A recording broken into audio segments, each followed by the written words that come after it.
en las próximas horas? Bueno, cómo no. El caso Gil arrancó en su momento en la ciudad de Nogoyá con la fiscal en aquel momento, Sofía Constante Daró.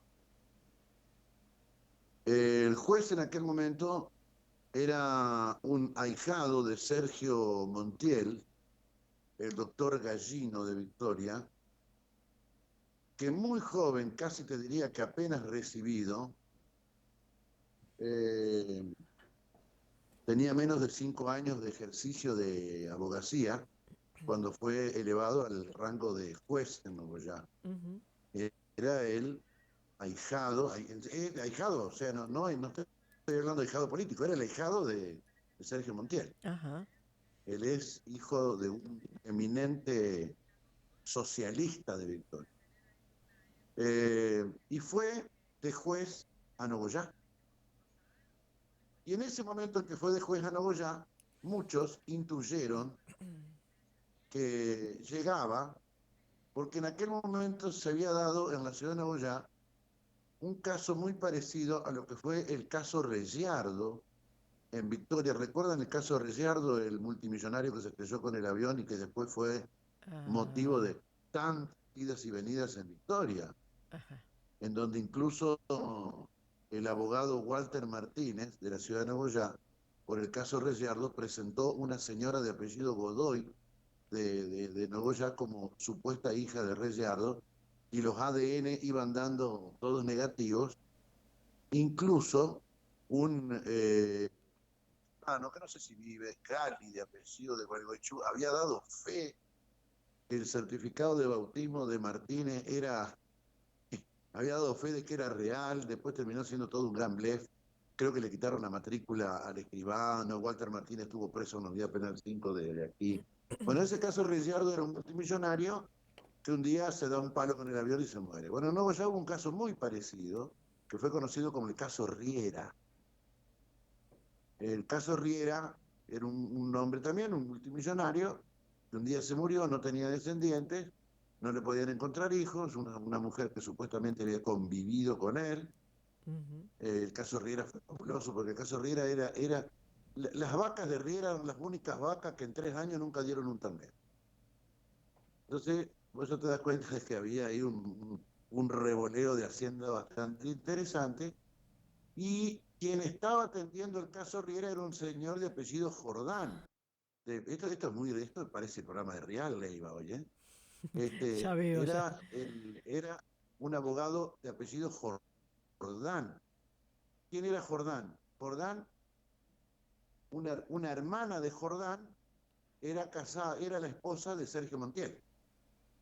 O sea, era cuñado de Montiel. Y Jordán Ujú. manejaba el tema del caso Riera, un caso escabroso. Entonces Jordán manejaba el caso Riera, Montiel era gobernador y el ahijado era juez. Lo demás pasa por tu imaginación. Claro. Bueno, lo demás pasa por tu imaginación. Bueno, otro tema. Ese juez Gallino es quien estaba y la jueza, lo que menos esperaban ellos es que en medio de cayera el caso Gil. Y en un principio no se quiso investigar porque lo que se esgrimía, incluso lo que en algún momento se declaró desde la fiscal Contín de Daró, fue que se fueron de vacaciones. Fue pasando el tiempo, pasando el tiempo, pasando el tiempo, y todos sabemos que cada día que pasa se pierde algo de la prueba. Ujú. Hay un dogma que se maneja en las investigaciones que tiene, o casi te diría, los 3 mandamientos de los investigadores. Los 3 mandamientos de los investigadores dicen lo siguiente: bueno, el lugar del hecho tiene algo de la víctima y el victimario. Ujú. El victimario tiene algo de la víctima y del lugar del hecho, y la víctima tiene algo del lugar del hecho y del victimario. Eso es un dogma de investigación. Ahora, si pasa el tiempo, lo que el lugar del hecho tiene de la víctima y del victimario se va perdiendo. y a la vez la víctima pierde lo del lugar del hecho, entonces se van perdiendo pruebas. Bueno, ¿qué es lo que ha sucedido? Que con el paso de los años se ha reformado la estancia La Candelaria, pero durante los años que vivió Goethe, que era el jefe, el dueño de ese lugar, hoy le pregunto, hoy estoy hablando con el doctor Gustavo Acosta, le digo, doctor, se ve que le temían a Goethe. Y el doctor me dice, efectivamente, hemos notado, por lo que ocurrió después de la muerte de Goethe, que le temían al hombre. Parece que el hombre Mira. era bastante contundente, era bastante violento y era bastante, era de mal carácter el hombre. Incluso se habló por ahí de que en algún momento alguien una joven le quiso endilgar un supuesto embarazo y alguien, dice la leyenda, que entró con el tractor al patio y se lo hizo pelota y le dijo la próxima vez te entra a la casa. Un poco, un hombre bastante, Ay, ay, ay. bastante duro, ¿no? Entonces, cuando muere Goethe, aparece un comisionista de Hacienda que viene del lado de Tabosi y dice, en tal, tal y tal lugar se hizo una excavación. Hasta donde nosotros sabíamos, solamente había una declaración de una persona. Cuando el juez le dice a este hombre de Tabosi, ¿y por qué viene hoy, no vino antes? El hombre le dijo, porque le temía a Goethe. Mira. Le temía al dueño del campo. Claro. Entonces, le digo al juez, ahora doctor, le digo, ¿pero tuvieron una sola declaración? No, dice, después de esa declaración tenemos 4 o 5 declaraciones más. Quiero recordarles que todo aquel que dé una prueba fehaciente y comprobable de lo que ocurrió con los Gil recibirá una recompensa de 1,5 millones de pesos. ¿Vamos? Hay una recompensa asignada. Por lo tanto, probablemente vengan muchos que tengan datos certeros, pero probablemente vengan muchos que si le aciertan, sacan el kini, de ganar 1,5 millones de pesos, ¿no? Sé que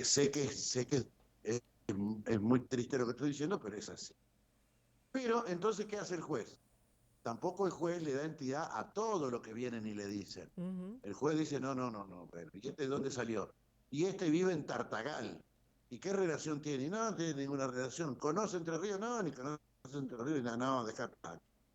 Pero se hizo una excavación hace algunos días que dio negativo. Este viernes nos acaba de confirmar el doctor que van a una nueva excavación. Pero esta excavación se va a hacer en un lugar en donde nunca se ha hecho una excavación. Resulta que a los campos de Goethe lo corta por el medio un camino vecinal. Entonces, a diestra y a siniestra del camino son campos de Goethe. Todas las investigaciones se hicieron hacia el sur, pero sobre la parcela de campo que da al norte nunca se hizo ninguna investigación ni ninguna excavación. Y parece que un vecino lindante de Goethe, del campo de la estancia de la Candelaria, le ha dado datos al juez que al juez le parecen datos hipotéticamente probables o con cierto nivel de probabilidad de certeza, y entonces el viernes estará llegando Juan Nobile del Instituto Argentino Forense, por supuesto que las partes, y con la excavadora se van a ir a un lugar que todavía no se ha excavado, que es el sector norte, sobre el otro lado del camino vecinal que corta a la estancia de la Candela. Entonces, por último, le pregunto al juez, bueno, hasta ahora, quiero decirle que el doctor Gustavo Acosta, somos amigos de niños, porque fuimos al mismo colegio, estudiamos inglés juntos, Claro. lo conozco, sé quién es el doctor Gustavo Acosta, sé perfectamente de quién se trata. Por eso le digo, Gustavo, hasta ahora hemos hablado de encontrarlos, de lo que nunca te hemos preguntado, por lo menos nosotros, es, ¿y qué pasa si ahora van y excavan y encuentran un resto probablemente humano? ¿Qué es lo que se hace si se encuentra algo? Porque no se ha hablado qué pasa si se encuentra algo. Ajá. ¿Me entendés, Mónica? Sí, sí. Bueno, ¿qué es lo que dice el juez? Se toman esos restos, se peritan de parte de la familia Gil y de parte de la familia Gallego, han tomado muestras de sangre a integrantes de las dos familias que ya obran en el banco de datos del Instituto Argentino Forense que viene a acompañar todo este trámite. Ellos Ajá. ya tienen los datos genéticos de la familia de Mencho Gil y de la familia de la esposa de apellido Gallego. Entonces, se toman esos restos, se peritan y se peritan con las muestras genéticas que ellos ya tienen. Digo, bueno, supongamos que no es. Y se ríe el juez porque dice, tengo otro bolón.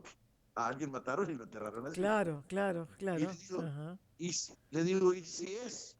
Y bueno, dice, le digo, si es, se acabó.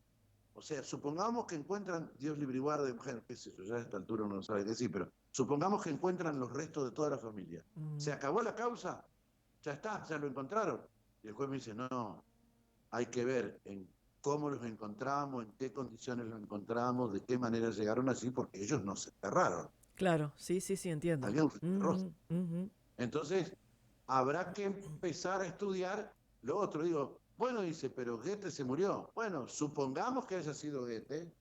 Goethe se murió, Sí, pero sus familiares siguen vivos, en tanto esto necesite o requiera o lleve a una suerte de indemnización o no sé qué cosa que pueda tener que ver ujú. también con lo. Claro, entiendo. Entonces cierro con esto.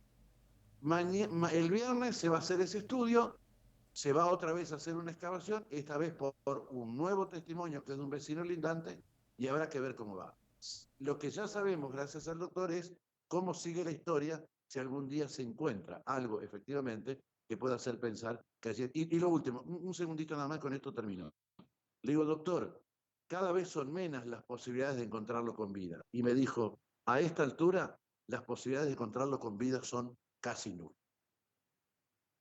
Listo, te Claro. conté la historia. Imagínate si estoy contando una información. Imagínate si me Sí, pongo a contarte no, lo de Wanda Nara, Mónica Leiva, un no, lujo no, de tu no, casa. pero Nos encontramos mañana. buenísima la descripción. Muchísimas gracias, Joanny.